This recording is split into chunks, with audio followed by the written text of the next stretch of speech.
सलमान है हमारे नुमाइंदे कराची से, उनसे पूछ लेते हैं कि इलेक्ट्रिक जो है वो ये क्या लोगों के साथ ज्यादती कर रहा है। सलमान, ये सारा क्या मामला है? एक ऐसा शख्स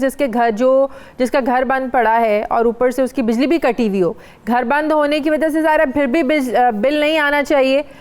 लेकिन उसके बावजूद भी बिल आया, लेकिन जब बिजली कट गई उसके बावजूद बिल आने का क्या जवाब बनता है? शाजिया, देखें, सबसे पहले तो इन्होंने जो है वो एक नया सिलसिला शुरू किया है कि इलेक्ट्रिक ने कि बिल अगर मेरा घर है, फ़र्ज़ कर लीजिए कराची में मैं के इलेक्ट्रिक का सारिफ हूँ, तो वो बिल जो मेरा 218 यूनिट का फ़र्ज़ करें कि इस महीने आया है और पिछले साल मैंने इसी महीने जो है वो 178 यूनिट इस्तेमाल किए थे, तो वो उसको एक्सेस खुद ही कर देंगे कि पिछले साल आपने कम ही इस्तेमाल किया था, इस दफ़ा आपका कैसा, आप तो बहुत बड़े चोर हैं। सबसे अहम चीज़ ये है कि चोरी का जो मयार है वो ये है। अब मामला कर लें कि इस तरह से कि इनका जो मामला है, ये नसीर साहब जो है वो मुल्क से बाहर चले गए, इनका मीटर, अब एक तरीक़ेकार यह है बिल भेजने का कि अक्सर मीटर रीडर रीडिंग नहीं लेते और अगर रीडिंग लेते हैं तो उसके मुताबिक बिल कभी आ जाते हैं, वरना जिसकी छोड़ देते हैं एवरेज बिल बनाते हैं। अच्छा। अब एवरेज बिल बना कर लोगों को भेजते रहते हैं, वो पैसे चढ़ते रहते हैं, उसको आगे बढ़ाते रहते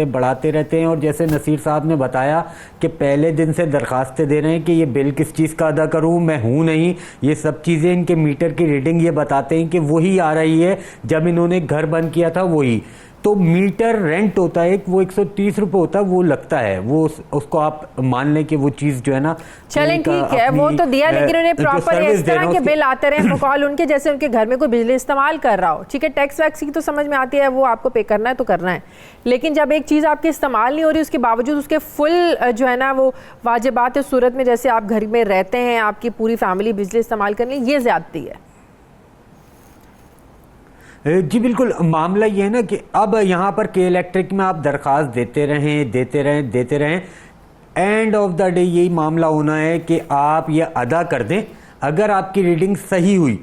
तरीका इख्तियार ये किया जाता है कि बिल अदा करें, सही हुई तो दोबारा बिल भरने के बाद हम उसको एडजस्ट कर देंगे, अभी ये भर दें। अब इसका तरीक़ेकार क्या है, करना क्या है आगे, तो करने वाला मामला ये है कि मुतसिब हैं,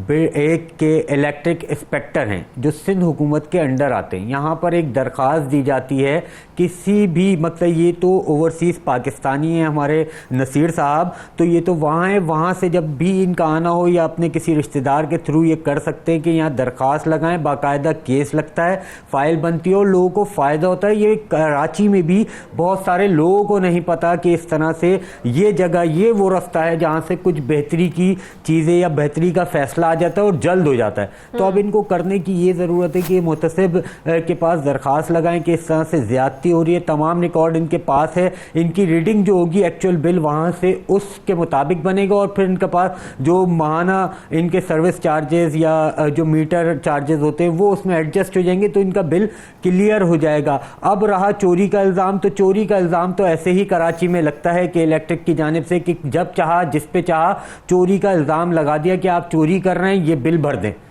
अब प्रूफ मांगते हैं तो प्रूफ देते हैं मीटर की तस्वीर जिसमें कहते हैं मीटर रुका हुआ है, और एक टेक्निकली बात है कि तस्वीर में तो मीटर रुका हुआ ही होता है, कोई इस तरह का सिलसिला नहीं है कि अगर किसी का चोरी का इल्ज़ाम लगा रहे हैं तो उसको साबित